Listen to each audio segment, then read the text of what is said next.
International Media TV. Television that listens to you. Hi, I'm Johnnie Burrell. Welcome to the program.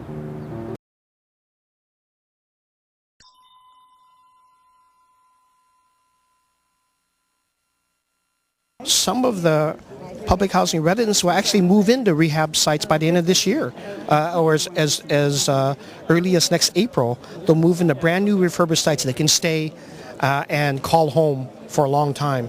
So we're on a very aggressive time frame, and this is why I led the effort to pass the Housing Trust Fund back in 2012. It's a set aside of our city general fund, because I knew I was going to do something for public housing. Being a former resident myself and knowing that London's going to be there, we wanted to build in stuff. And so we already started building in almost 3 years ago, but we knew it was going to take probably $2 or $3 billion. And we're tackling sites like Sunnydale and Burrell, which are probably the most difficult because they're really deep pockets of poverty, and we really have to bring people a level of hope and discussion that gives them a sense that we're not trying to move them out.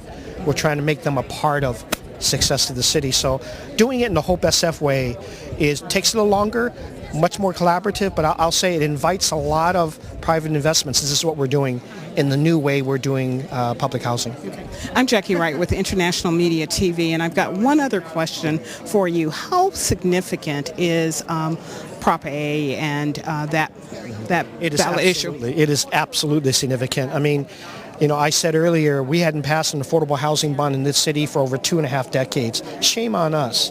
And we need that $310 million that does not raise property taxes in the city, but that gives us an amount of money that we can really dedicate a good third of it to public housing, continues this effort to rebuild public housing, but also another third of it is dedicated to low and middle income, having working class families that can't afford this city anymore have a basis to do the down payments, teachers and hospital workers.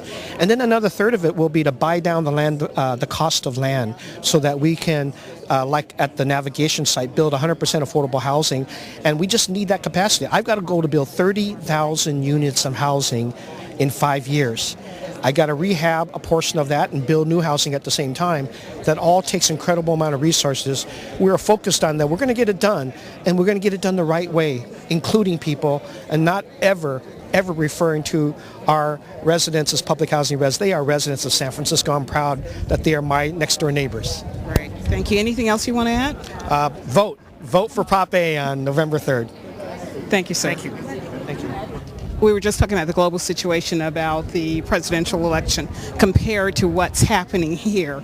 How significant is what's happening on the level of the presidency and that whole the voting and getting through the election process to everyday people? Well, your question is the perfect one. The fact is that what happens in Washington, the fight is always about the budget, the battle of the budget.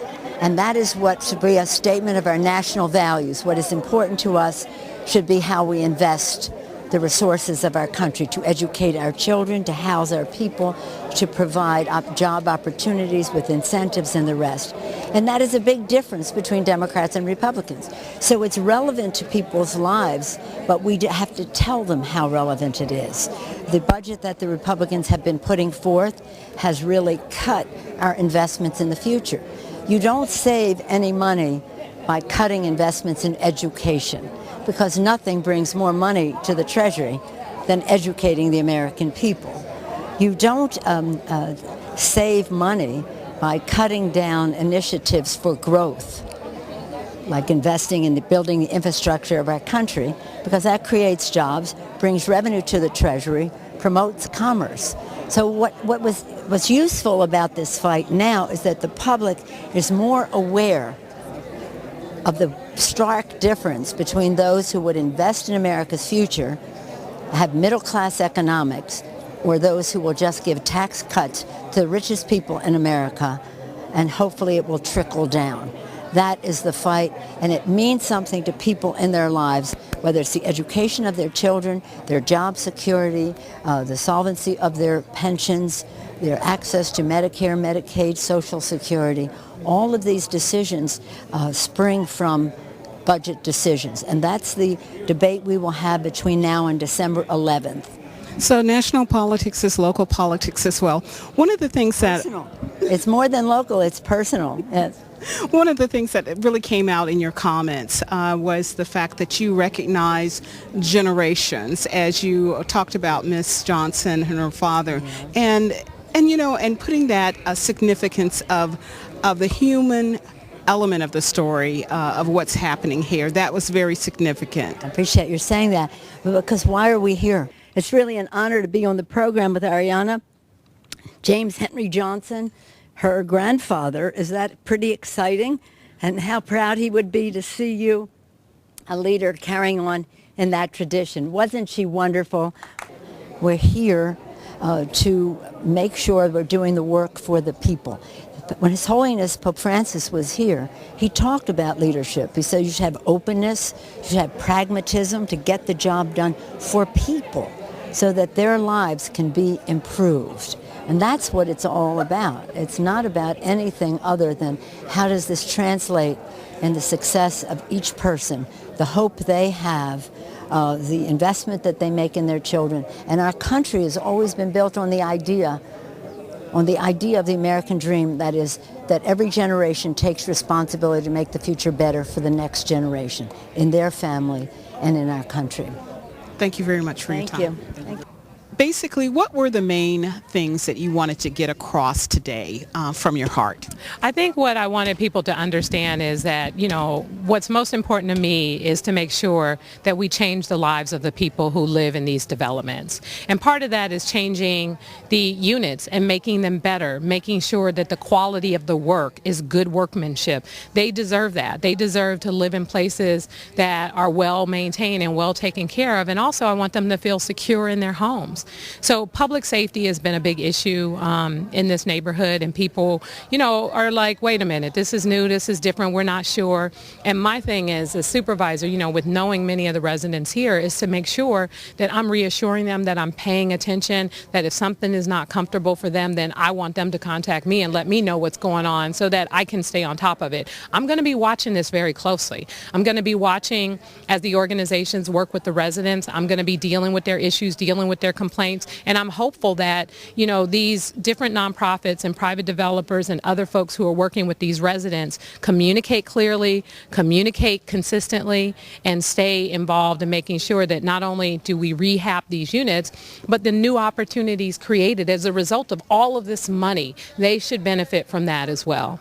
So it sounds like there is an element of workforce development that you want to be a part of all this. Yeah, and it's been a part of it because like some of the groups that have been involved that have already hired some of the residents and are working with the residents, our Western Addition Neighborhood Access Point, that's been really great with working with folks and putting them in the right training programs to give them the opportunities. I mean, the opportunities for job training and placement are there, but not everything is for everyone. So it takes time sometimes to get people connected to the right opportunity. We also want the residents here to manage the property, to be the property managers. We want to make sure that there's a direct link between all this incredible opportunity, all this wealth, and connecting the residents who live here to that as well. One of the things that was voiced, preceding the conference was a little bit of concern that, yes, RAD sounds good right now, but over time, are people going to be moved out of affordable housing and these units are going to be market rate? That can't happen. That's number one. Number two, because of the agreements and everything that's been established with the federal government, it's not the city's decision, it's the Fed's decision, and this is permanently affordable land. And what we're doing is just shifting how we get the money from the feds in order to leverage the tax credits and leverage the funding, because this won't be market rate. It just won't. It can't because of the guidelines under what we're required to do by HUD. Yeah. Anything else? It's all yours. You want to add? That's it. Okay. Thank you. Thank you very much. Good to see you. So, Beverly, one of the things that I'd like to know, what are the pros and cons of RAD and this what is being brought about? Okay. A big pro of RAD is the continued existence of public housing. They were not being funded for many, many years where they could maintain the buildings. And obvious casualty are elevators in our senior disabled buildings. We live in towers. They were not functioning. So folks could not leave, go in and out of their buildings. Response time to maintenance requests, it would take forever to get something very simple done, like fix the light, which is a fluorescent tubing in our bathrooms, which is essential for many of our tenants because they're elderly and with diminished eyesight, they need that lighting. All right, that's just a few examples where we were so intensely impacted. Also, they couldn't support a staff. So people were laid off or reassigned, mostly laid off. That left very few people to deal with our concerns as we lived in public housing. So not having adequate staffing meant that a lot of things were not attended to immediately or as quickly as they should have been. So RAD has provided solutions for the things that you've just named. So that's a good thing. What is there any downside to all of this? Yes. We need to work on tenant representatives. As, for example, the RAD Oversight Board, which oversees amending house rules, lease and house rules. We want seats on that board, and we've made it very clear. And we're not getting any kind of response. We're not even getting, well, we did get a somewhat negative response, but we are fighting for that. We also need to make sure that the resident councils in each of our buildings and for the families in their developments are truly independent. They have got to have the power to make their own decisions about certain things, but they also need the funding to do it. And if they don't have the funding, I don't know what universe anyone lives in where they think that you can be independent without having your own money to make the decisions that the tenants want you to make and carry them through. And this would be in terms of what they want to happen in their building or their development, what kind of community affairs they want. So we need to work on that very seriously. Is there anything else that you'd like to add? The fact that Congresswoman Nancy Pelosi is in support of this program seems to be a plus for you all. So is there anything else you'd like to add? Only that I know that these folks have put in a lot of effort into making this happen, and I really applaud them. For where I live, we have TNDC, and they have been incredibly engaging with the tenants where I live. Now, everybody's not going to know what TNDC is, so let's get out of that acronym. All right, Tenderloin Neighborhood Development Corporation. They have been just there for us all the way along, and I really applaud them. I get complaints from officers in our other buildings where they aren't even being acknowledged in their buildings. Dates are being set without consulting. Do you have something planned for this day? And so they're getting just sort of told they aren't important, they aren't significant. Well, it sounds to me that you're saying that the councils are very important because they not only provide oversight, but they also build community. Is that what I'm hearing from you?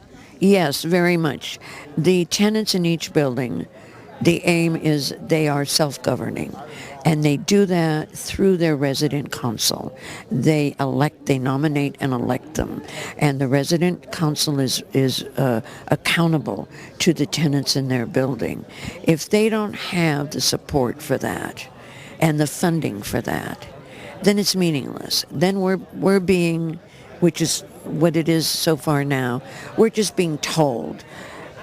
Some of the developers want to bring in their own bylaws, their own resident council structure, which has no power. And so we're very leery and uncomfortable with that. Thank you very much for your time. So appreciate it. Ms. Johnson, there was a lot of dignity in your presentation today. What did you want to get across to the audience? What I would like to get across to the audience is that we are truly excited about this new process with RAD. As I stated, I've lived here for 15 years, and this was my first home. I anticipate it not being my last home, but however, I would like it to be a safe, clean, and functioning place for me to be able to raise my two daughters. I have a 3-year-old and a 17-year-old, which obviously they have drastic different needs and concerns regarding our living space and situation. We want to be able to get out of bed and see the sun shining and not see trash and debris in front of our door or drugs or people sleeping. We want to be able to not have to live with rodents and pests eating your food or communing in the walls where you stay. Although we live in low-income housing, we are not low-income people, and we would like to feel that RAD is renewing, added, desirable living space for us and everyone else in the city. And not just rental assistance. And not just rental assistance demonstration. We are also very much in need of jobs and long-term jobs, not temporary jobs that are only a year or 2 years. As we have stated, this is a generational cycle living here in public housing. So if we only have the opportunity to work for a year or two, within that time frame, we're back where we started all over again. We would like the opportunity to be able to have great benefits so we can use this as a stepping stone for public housing as our first place of non-homelessness, but also our first place to something great and better than just living here. So we can allow other residents that are coming up that are in greater need. But if RAD is not helping to improve our job skills and our readiness and our training and improving the overall of our living standards to make it a nice place to wake up in the morning, then it is very hard to put your best foot forward and to be a productive citizen of this great city. I hear in what you're saying that there's a need to build community. Absolutely. The community as a whole, in particular, all the communities in the city that are especially urbanized have been very overlooked as a whole in terms of police, in terms of resources, in terms of food, in terms of various different issues. At this stage, in particular in the Western Addition, very recently, there's been quite a few murders here and shootings on this development alone. My car was just shot up a couple of months ago, and I had 10 bullet holes in my very nice vehicle, and it was just parked in front of my house. Nothing to do with me, nothing to do with anything else other than the fact that I just happen to live in this community. So with that being said, we're hoping that this RAD process also ratifies our security, that they pay more attention to the needs for our youth, to be able to make sure that the services are here to allow them for opportunity for job readiness and training ahead before they actually turn 20 and 21, where it's a little bit too late to reach them because they've already been subjected to the deplorable conditions living here in public housing. Now, one of the things that came up is that there is some history with the city, with your family, and I'm sure for a lot of people there are various firsts here in San Francisco. What was yours? Yes, my grandfather was James Henry Johnson. He was first African-American San Francisco city planner during the Dianne Feinstein administration as mayor. And my grandmother also, Johnnie B. Johnson, worked with NAACP and also lobbied very closely and worked with House Speaker Nancy Pelosi as well during her term here. So I'm very excited and happy to be able to pay some homage to my grandparents and some community love to my great city that my grandparents and my parents and myself have fought so hard to be able to bring brighter standards and living conditions. That's wonderful. I saw Reverend Townsend that was here, and Arnold Townsend.